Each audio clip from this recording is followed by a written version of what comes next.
Hello and welcome. If you are watching this video, it means you have purchased the Digital Art Junkie Studio Marker Set. And in this video, we're going to break down each one of these brushes. Let's get into it.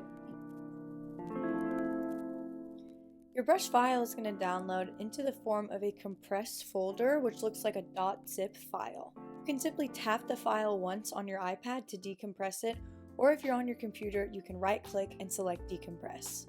Now to import the brushes, you want to open this part on your iPad and you're just simply going to tap on that Procreate brush file and it'll send it directly into your brush library.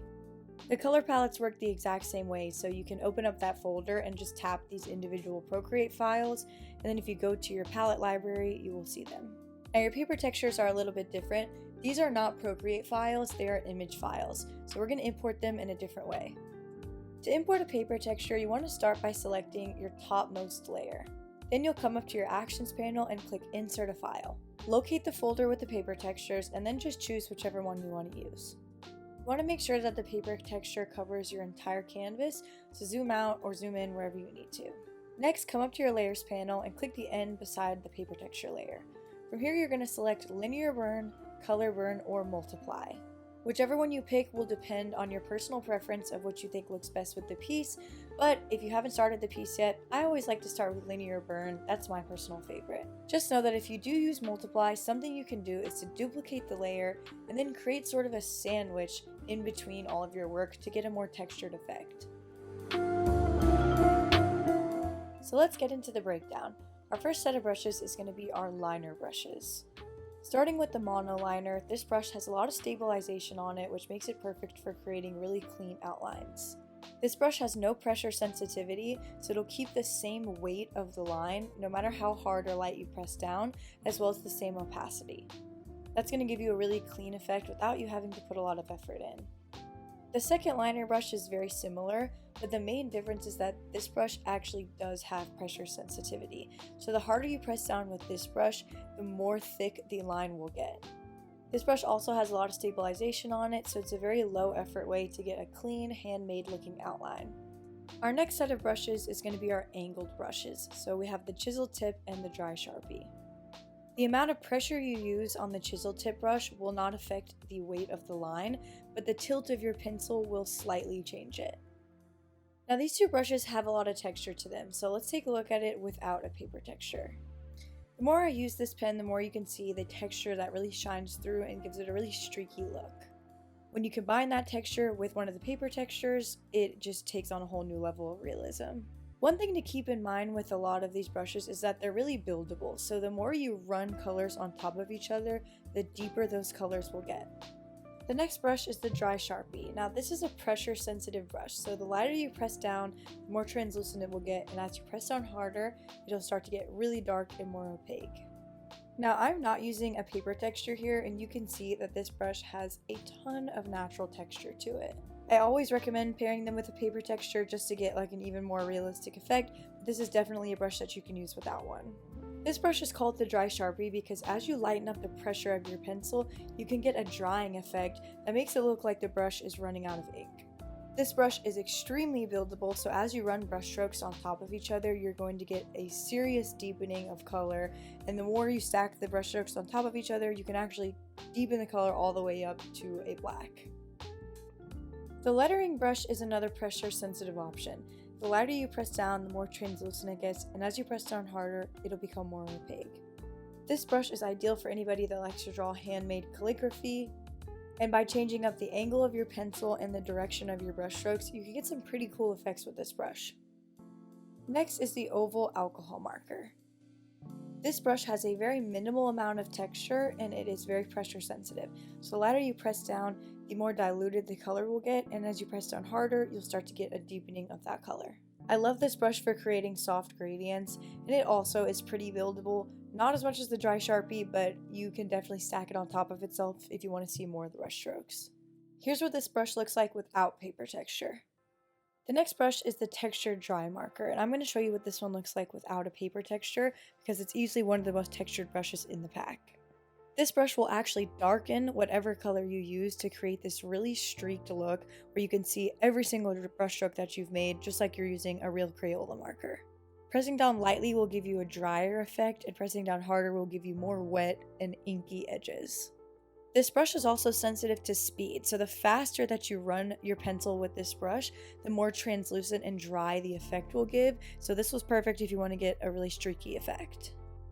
The streaky square tip brush is a non-textured brush that gives the appearance of kind of a dull marker, like maybe an older marker in the pack. This brush is pressure sensitive, so the lighter you press down, the more translucent it'll get, and as you press down harder, it will get darker. This brush is already pretty opaque and not very buildable. The next brush is the textured bleed brush. This is a very realistic marker that is pressure sensitive, so the harder you press down, the more opaque it'll be, and as you lighten up the pressure, you'll start to get a drying marker effect. This brush has a very streaky appearance that makes it look really realistic. Let's take a look at it without the paper texture. You can see it has a very construction paper-like look to it. And this is another very buildable brush, so the more you run brush strokes on top of each other, the deeper the color is going to get. Keep in mind that you will get a slightly dulling effect with this brush depending on what color you choose, so if you want it to be vibrant, choose a vibrant color. So our next brushes are our fill brushes. We have the Fat Boy and the square tip. The Fat Boy is another square marker, and it's very textured and it's pressure sensitive. The lighter you press down, the more translucent the color will be and the more texture you're going to have. This is great for filling out large areas of color, and let's take a look at it without the paper texture. You can see it has a very speckled, papery look to it just on its own. The square tip is a very similar brush with just a few main differences. First of all, it's a smaller brush, so you're able to be more precise with it, but it also has a grainier texture to it and a bit more roughness. It is pressure sensitive, so the harder you press down, the more solid the color, and this brush is going to get extremely solid to the point where you're barely going to see any texture when you're pressing down as hard as you can. Next is the round texture brush. This is a pretty stable brush with a tapered end, and it's very pressure sensitive in size as well as opacity. The lighter you press down, the thinner and more translucent the line, and as you press down harder, it'll get bigger and more solid. This brush does have its own natural texture, so without a paper texture, you can see it.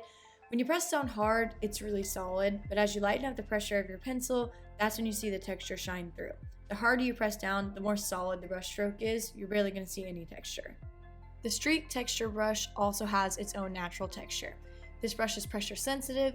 The lighter you press down, the drier it'll look, and as you press down harder, you'll get a lot more ink until you get a very solid line.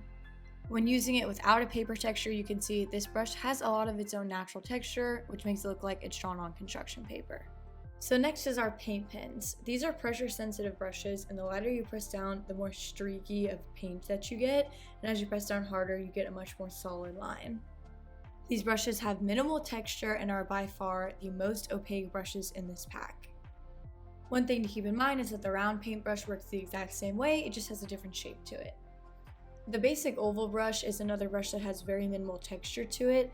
It's pressure sensitive, so the lighter you press down, the more translucent of a look you'll get, and you'll get more solid lines the harder you press down with your pencil.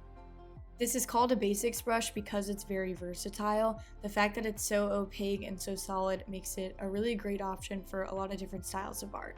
So next is our accent brushes. So starting with the translucent accent marker, this is a pressure sensitive brush that the lighter you press down, the more streaky and translucent of an appearance you get, and as you press down harder, you get a much more solid line.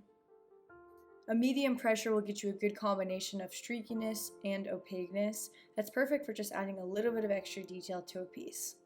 The round accent brush is pretty similar, and it just has some slight variation when it comes to different types of streakiness, different levels of opacity. Definitely play around with the pressure here. When you press down harder, you'll get a more opaque look, and also play around with stacking brush strokes on top of each other. So, very buildable brush and adds a little something extra. Next is our scratchy brush. Now, this is a pretty translucent brush on its own. It's not pressure sensitive, although you will have some variation in the different kind of qualities of the streaks. It's very buildable and translucent, so play around with running brush strokes on top of each other. And keep in mind that this brush has no natural texture, so it may look better with a paper texture. Our last brush is our darken brush, and you want to make sure that you're using this with a vibrant color because it will mute the tone of whatever color you're using. Although it looks amazing paired with the paper texture, this brush has a lot of natural texture on its own, and it looks just like you're using a Crayola marker. It's also very, very buildable, so you can deepen colors all the way up to a shade of black, really, just by running brush strokes on top of each other. Thank you for watching this video, and thank you so much for your order. If you ever want to watch any more fuller in-depth tutorials, follow me on TikTok. I post tutorials on there every single day, and there's going to be some cool ones with these markers.